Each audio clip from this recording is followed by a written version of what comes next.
El Señor esté con ustedes. Proclamación del Santo Evangelio según San Lucas.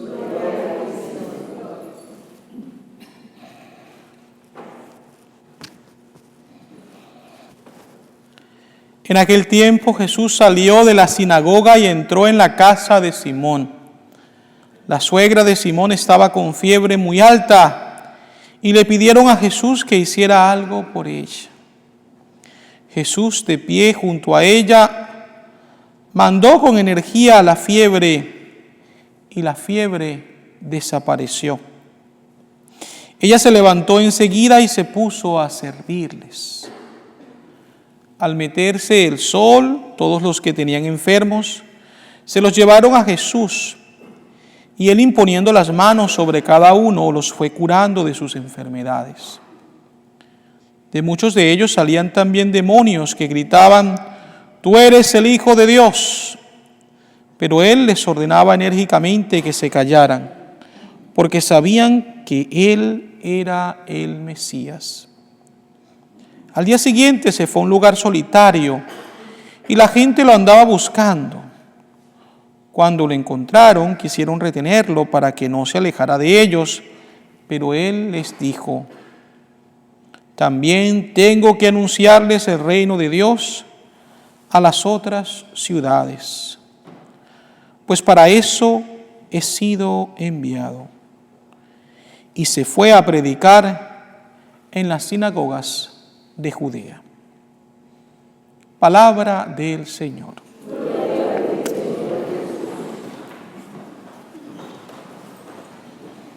Hace tiempo conversaba yo con un amigo sacerdote muy sabio, y en medio de la conversación él me dijo una frase que a mí me llamó mucho la atención. Estábamos hablando sobre los diferentes movimientos, apostolados, órdenes religiosas, congregaciones religiosas que conforman la iglesia. Y él me decía: Óscar, mi visión de todos estos grupos y movimientos en la iglesia es que son las joyas que adornan a la novia. La novia es la iglesia. Las joyas en sí no pueden borrar o eliminar la belleza de la novia. Están ahí para resaltar la belleza de la novia, pero no pueden tomar el lugar de ella. Esto a mí me ha quedado bastante claro en mi memoria y por eso lo comparto con las personas, porque es importante recordar que nuestra iglesia, como un regalo de Dios, está conformada de diferentes dones y carismas, y todos nosotros tenemos un llamado especial para servirle a Dios de alguna u otra manera. Pero eso no quiere decir que la forma como yo le sirvo a Dios es la mejor y que las demás no sirven para nada. Si yo caigo en ese error, entonces estaré dejando de cumplir la voluntad de Dios para hacer mi propia voluntad y mi propio capricho. Precisamente comento esto porque en la primera lectura vemos cómo San Pablo reprocha a los corintios, porque todavía siguen siendo niños inmaduros en la fe. San Pablo les recrimina el hecho de que ellos están causando divisiones y discordias, porque entonces se enfocan más en el líder al cual seguían y no tanto pues a Cristo mismo, a Dios como tal. Y San Pablo dirá: hey, estos hombres, Apolo, Pablo, somos instrumentos de Dios. Al que seguimos es al Señor. Y por eso tenemos que fundamentar nuestra fe en Él y no en los hombres. Y fíjense, es cierto que todos en nuestra vida hemos tenido tal vez una o algunas personas que han jugado un papel importante para que nosotros hoy estemos aquí. Nuestros catequistas, los sacerdotes que nos bautizaron, que nos dieron la primera comunión, las religiosas que nos enseñaron en la escuela, nuestros padrinos, nuestros propios padres. Y tenemos que sentir gratitud por ellos, claro que sí. Pero ellos son simplemente instrumentos, así como Dios nos invita a nosotros a ser instrumentos. Entonces la gloria tiene que ser siempre para Dios, no para nosotros. Si nosotros cometemos este error, estaremos alejándonos cada vez más de lo que Dios quiere de nosotros y de su iglesia. Repito las palabras del Papa Francisco, ahorita que estuvo en Polonia, cuando le decía a los jóvenes: nos veremos en Panamá, pero si yo no estoy, estará Pedro. Porque para nadie es un secreto que muchas personas aman al Papa Francisco, muchas otras tal vez no, hay que ser sinceros. A muchas personas les incomoda la verdad y la radicalidad como él predica, y esto realmente tiene que hacernos reflexionar muchísimo. Pero yo creo que son muchas más las personas que aman al Papa Francisco y que realmente pues oran por él, así como él nos los pide. Porque al fin de cuentas oramos por Pedro, por lo que él representa. Pero a mí me llamó la atención que el Papa dijera eso, porque el Papa está haciendo mención a que independientemente de que él en su persona esté o no esté en Panamá, Dios estará allí, porque estará el vicario de Cristo que lo represente, sea él o sea otro más.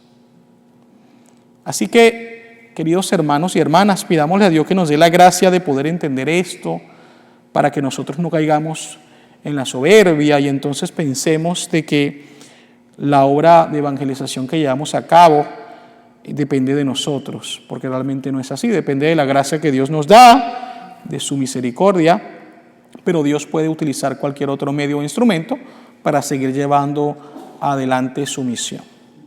Me recuerdo que hace poco más de año y medio, un sacerdote de la arquidiócesis de Omaha, de la cual yo provengo, en el estado de Nebraska, murió estando de vacaciones en la ciudad de Branson, Missouri. Fue de vacaciones unos días, un carro lo atropelló y a los días murió. Y los parroquianos muy tristes por la muerte del sacerdote, el obispo también, pero los días siguientes ya tenían un nuevo sacerdote. Y la iglesia continúa y se ora por el eterno descanso de este padre, pero pues en realidad es así. Es decir, él fue importante en el tiempo que Dios lo quiso tener allí, pero una vez que ya no está, el Señor se vale de otros medios para poder seguir llevando adelante su misión.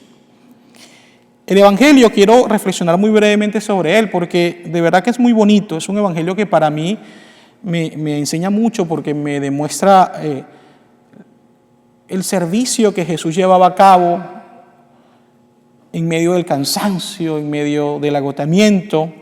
Él había pues salido de la sinagoga donde había participado del culto de los judíos, pero llega a la casa de Simón Pedro y se da cuenta de que la suegra de este está enferma con fiebre. Los judíos pensaban que la fiebre era consecuencia de una acción del maligno, del demonio, que la sometía. Y Jesús vemos entonces que con misericordia se acerca a ella, la toma de la mano y le dice a la fiebre que la deje. E inmediatamente la señora queda sana y se levanta, y no solamente eso, sino que se pone a servirles. Este texto, siempre que yo lo medito y lo explico, lo hago desde el siguiente punto de vista. Jesús tiene claro que la señora en sí es una bendición, pero la fiebre que es ajena a ella es lo que él tiene que combatir. Y es por eso que la toma de la mano y se dirige a la fiebre a la cual reprende. Él no reprende a la mujer. ¿Qué nos pasa a nosotros cuando muchas veces queremos corregir a nuestros hermanos? Porque vemos en ellos un defecto. Que no separamos la persona del defecto y terminamos atacando al hermano o a la hermana y faltamos a la misericordia, a la caridad. Si nosotros vamos a luchar contra el adulterio, por ejemplo, bueno, hagámoslo contra el acto del adulterio, más no contra el adúltero. Seamos misericordiosos y compasivos con esa persona. Enseñémosle su pecado de una manera misericordiosa. Y digámosle: hey, este acto de pecado no está bien, pero Dios a ti te ama, porque Cristo ha derramado su sangre en la cruz por ti y por mí. Igual con el alcohólico, con el adicto, igual con la persona que tiene mal carácter. Es decir, no perdamos la oportunidad, queridos hermanos y hermanas, de demostrarle a la persona que tenemos a nuestro alrededor el amor que le tenemos, a pesar de sus defectos, porque también nosotros somos amados por Dios a pesar de nuestros defectos. Pero también quiero resaltar, ya para terminar, precisamente el hecho de que esta señora, una vez que se ve sanada, se pone a servir. Y esto nos enseña que nosotros debemos ser agradecidos con Dios, porque el servicio es producto de la gratitud. Ella se siente liberada de un mal que la aflige y en gratitud decide servir a Jesús y a las personas que están con Él. ¿Somos nosotros capaces de servir también al Señor cuando nos sentimos amados, perdonados, consolados por medio de su presencia en nuestras vidas? ¿O somos de los que dicen, bueno, ya obtuve lo que quise, me voy? Tenemos que luchar contra la ingratitud, porque esto es un defecto que nos impide recibir muchas más bendiciones de Dios cada día de nuestras vidas. Vemos cómo Jesús sigue su misión evangelizadora, expulsando varios demonios que afligían a las personas.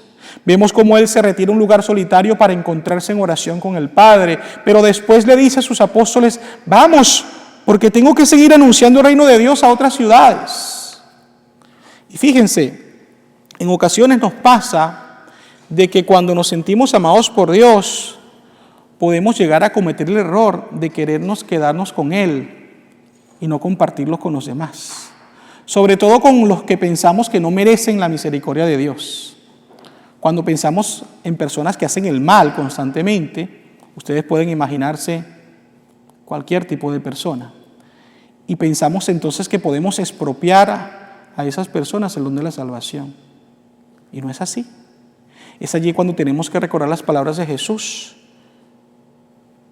¿Verdad? No son los sanos los que necesitan del médico, sino los enfermos. Y es por eso que Dios se da enteramente a todos nosotros para poder acercarnos a Él y que de esa manera alcancemos el cielo. Así sea.